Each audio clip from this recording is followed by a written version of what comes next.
anterior, nós começamos a tratar da ética e hoje precisamos terminar a tratativa desse conteúdo para a gente avançar no conteúdo da aula 3, tendo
Olha só, quando a gente fala em alimentos, nós temos que pensar num trinômio atrelado a esse conteúdo, que é um trinômio necessidade, possibilidade e razoabilidade.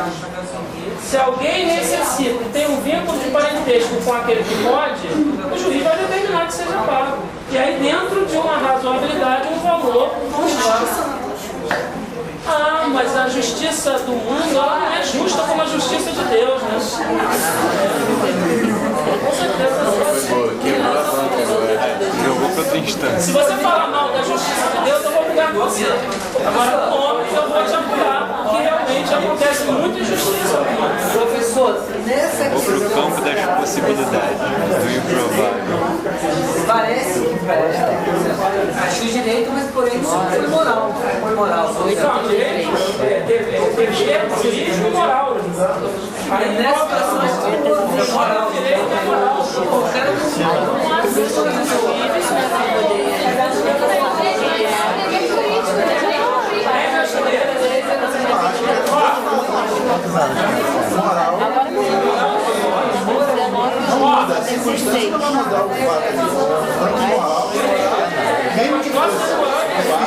O pai, como não aconteceu, depois o pai não muda esse telefone.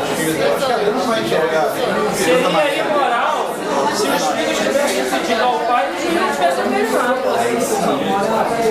Meus queridos, no século XX surgiu a terceira teoria, denominada teoria dos símbolos independentes, que foi desenvolvida por Hans Kelsen, jurista austríaco, muito reconhecido no mundo jurídico, né, com obras intituladas Teoria Pura da Norma, a Norma Pura e Teoria Pura do Direito, totalmente normativista, positivista. Para ele, a letra da lei tem que ser aplicada.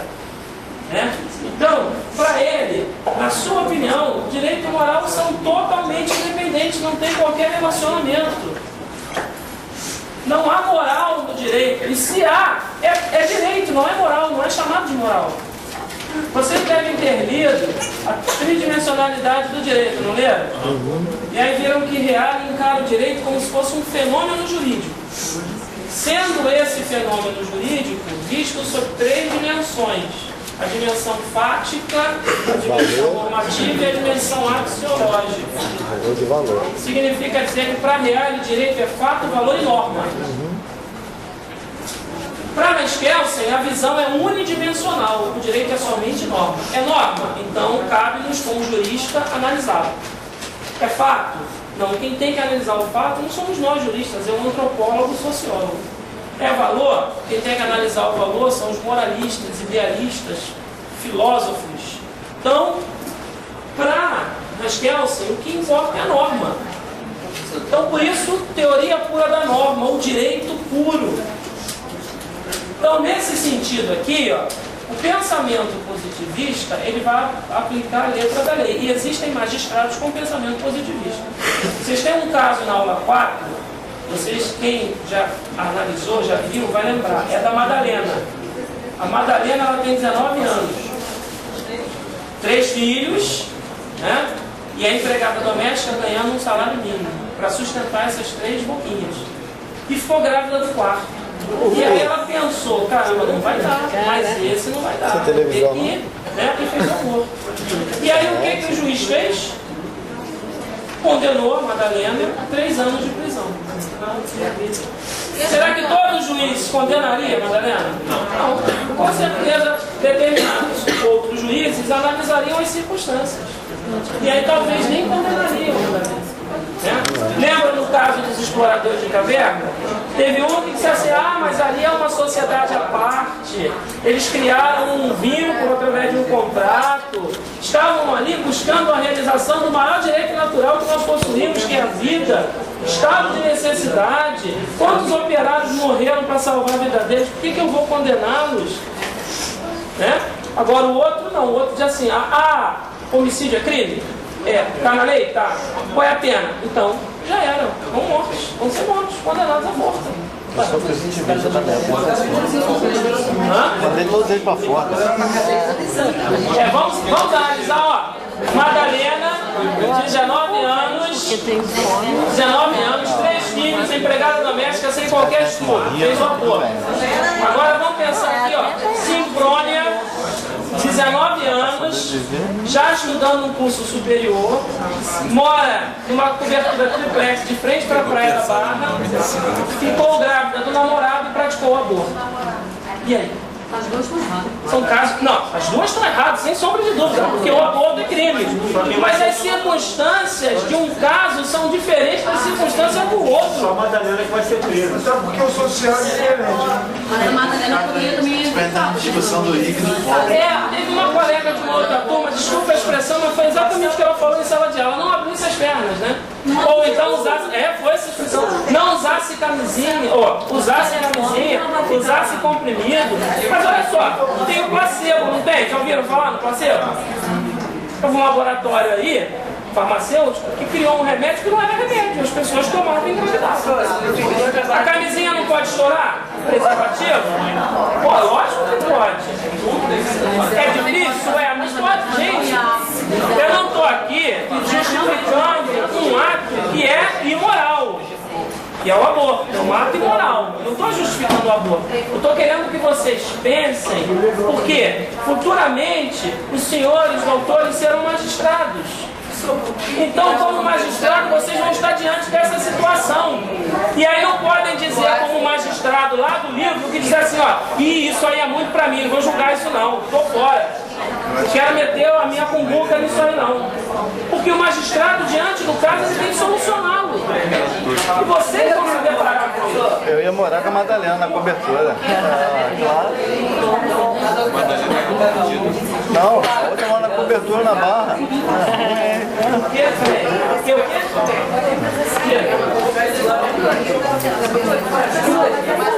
Foi.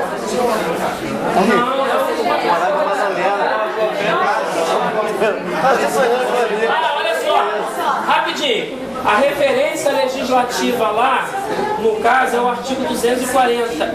Esqueçam aquilo, porque o artigo 240 trata do adultério que já não é mais considerado crime. Foi revogado. Tá? Então o artigo que trata do aborto, que é o tema daquele caso, é o 124 do CP. Pegou essa criança, é difícil de aborto das pessoas. E aí você vai pensar, você nunca errou na vida? Você vai pensar, você nunca errou na vida? Vamos lá, doutor. Você já errou na vida, não errou? Você pensou antes de errar. Mas há uma diferença de O ser humano erra. O ser humano erra. Por quê? Eu acho que ela vai consertar esse erro de uma maneira que abre uma adoção que pode chamar Olha só. Nós não estamos nos entendendo. Vai, você Olha só. Só um minutinho pra gente acabar com essa história. Vocês não estão me entendendo, eu não estou aqui sendo adepto ao aborto. Não é isso. Eu estou dizendo que vocês vão ter que pensar as circunstâncias antes de estabelecer a decisão de vocês. É pensar. Não é simplesmente ser, como é que eu vou dizer para vocês? Interguiado pela lei. A lei diz assim, ó, é crime, aí você é crime, tá, vou canetar, é crime, aqui vou canetar. Não pode ser assim. Nós somos seres humanos dotados de qualidade biopsíquica, a gente já viu isso. Nós temos a racionalidade. Então a gente tem que racionalizar as coisas. Não basta só olhar a lei que está na lei e fazer o que a lei diz, não. só a diferença.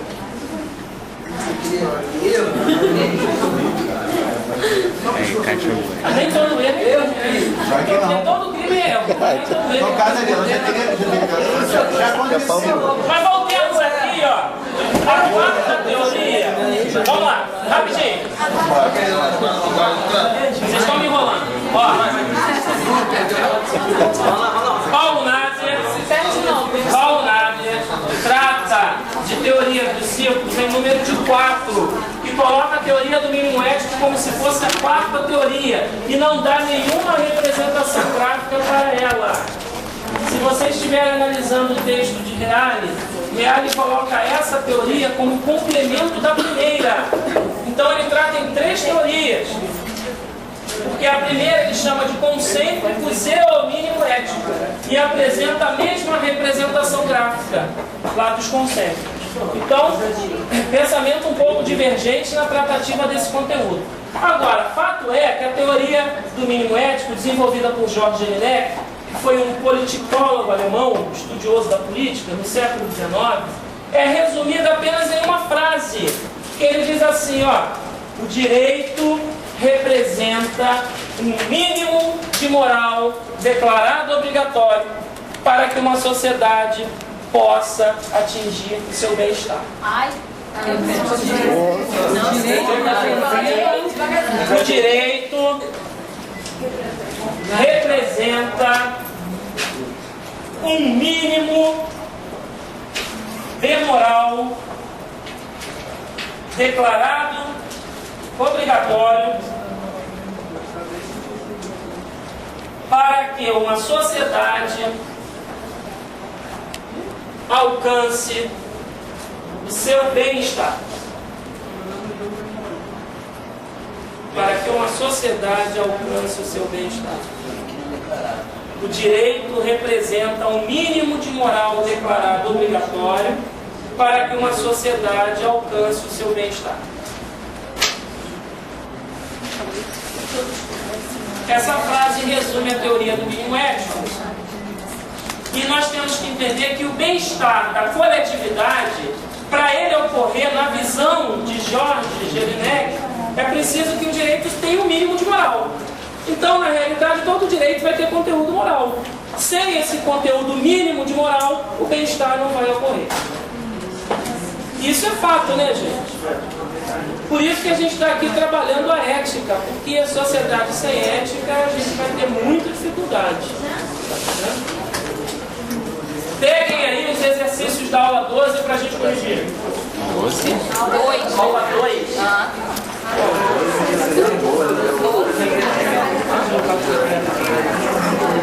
Aula 2. Olha só. Alguns colegas de vocês de períodos anteriores, diante de uma questão de prova de teoria dos círculos, resolveram responder fazendo um gráficozinho.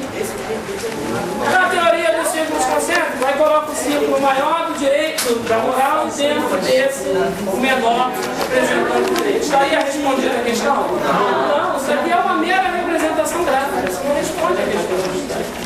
Bom, tem alguns também que não lembram os nomes, já estão inventando Trouxe a 3. estranhos.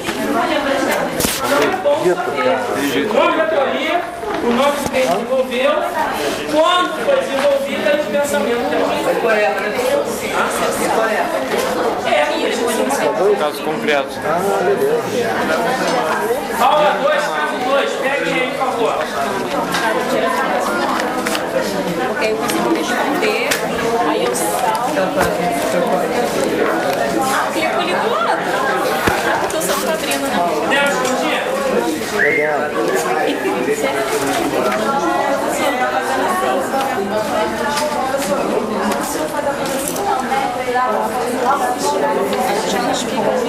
Quando eu Aí eu já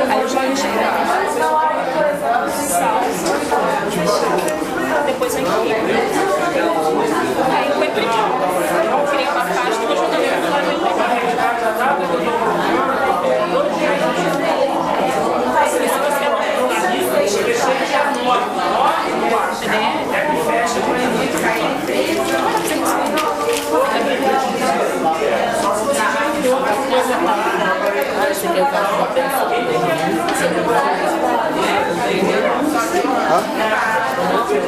Eu também, cara. Tô errado. Caso 2 da aula 2, vamos lá.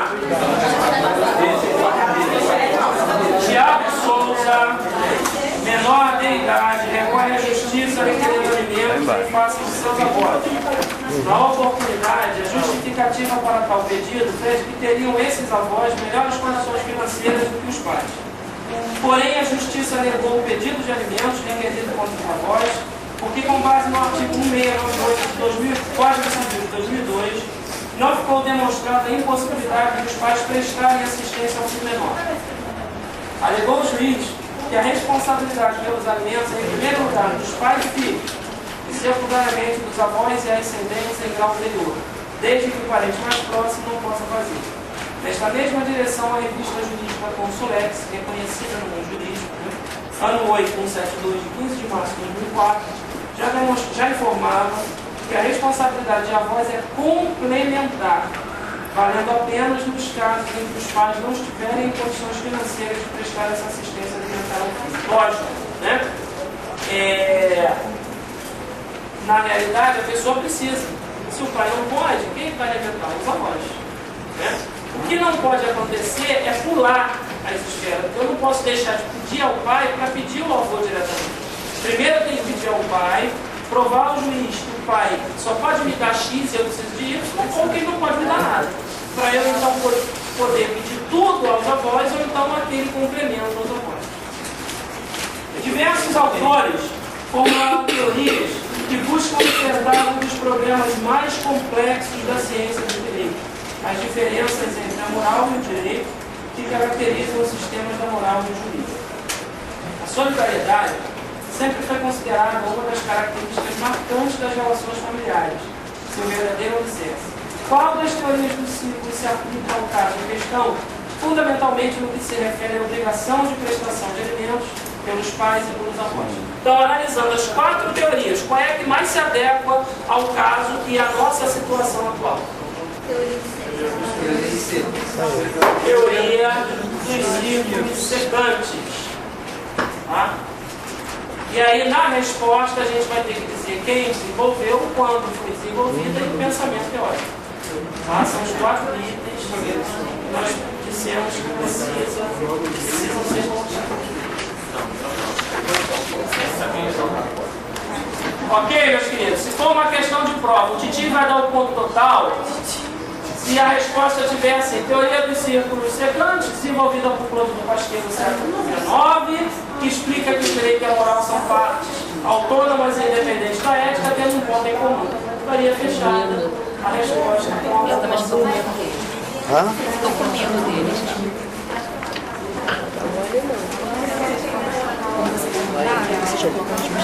Podemos avançar? Direito e moral são campos autônomos e independentes da ética. Direito e moral são campos autônomos e independentes dentro da ética. Nem você acertar qual é a teoria, você tem que dizer putz, quando e onde. Direito e moral são campos autônomos e independentes dentro da ética, tendo um ponto em comum.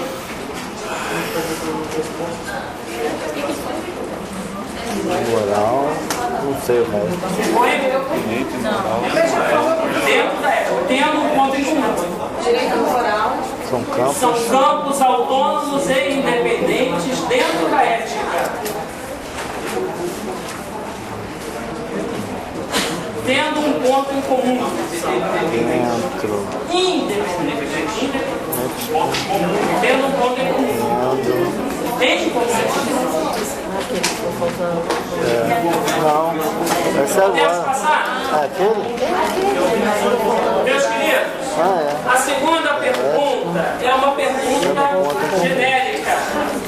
E aí, a orientação é que, diante de uma pergunta genérica, eu aplique uma resposta genérica. Então, nesse sentido, é correto dizer que direito e moral são independentes? Justifique sua resposta comentando sucintamente o caso à luz das teorias. Então, você vai ter que responder comentando as teorias.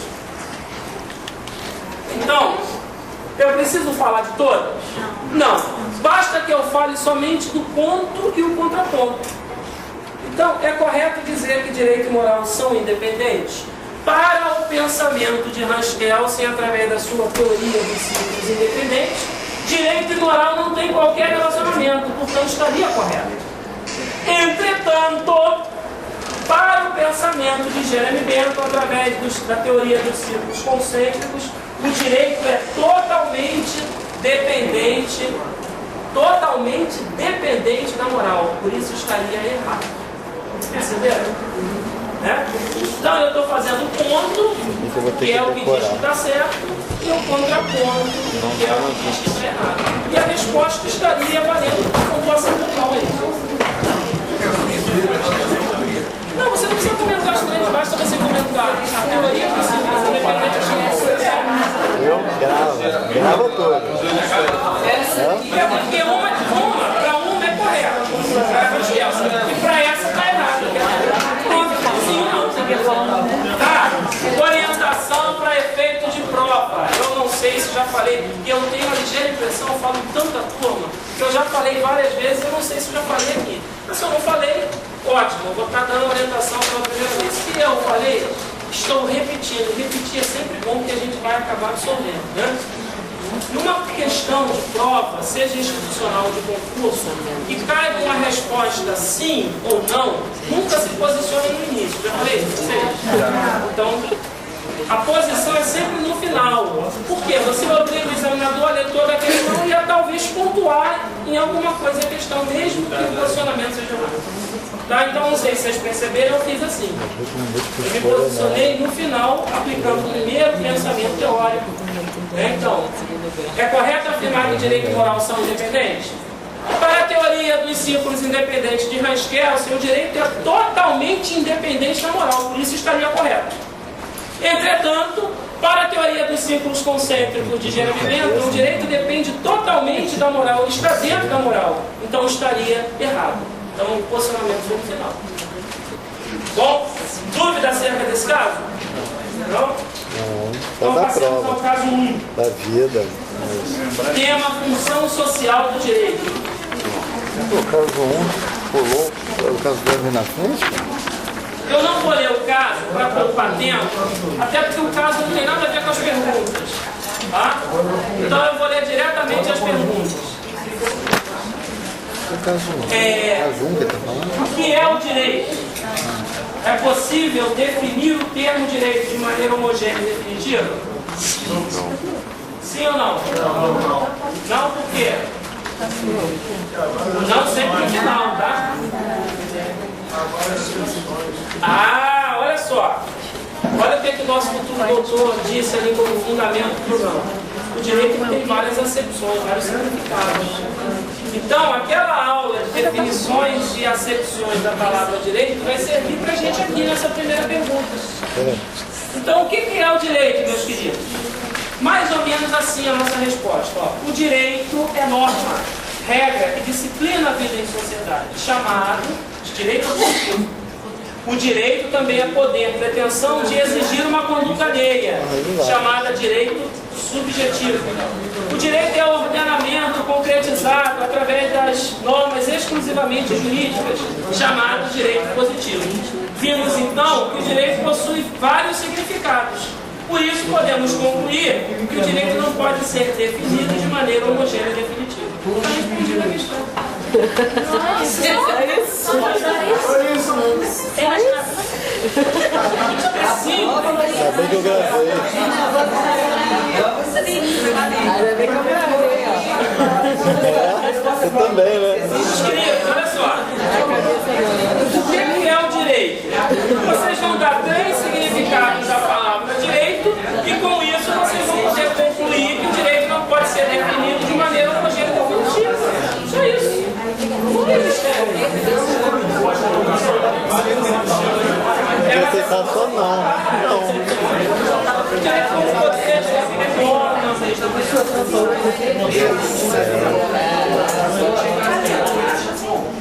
o direito é resposta Mas você não precisa pedir pra esvaziar a sala não vai esvaziar sozinho. Se você coloca 3 significados do direito, você acaba podendo concluir que o direito não pode ser definido de maneira homogênea e definitiva. Porque definir algo de forma homogênea e definitiva é trazer apenas uma única definição. E o direito não tem uma, tem várias.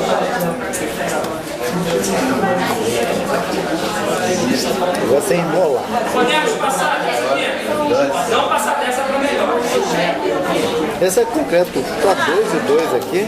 Não, esse aqui é o arquivo 2. Só que no arquivo 2 tem esse e tem esse. Esse aqui é o concreto 2 e concreto 2.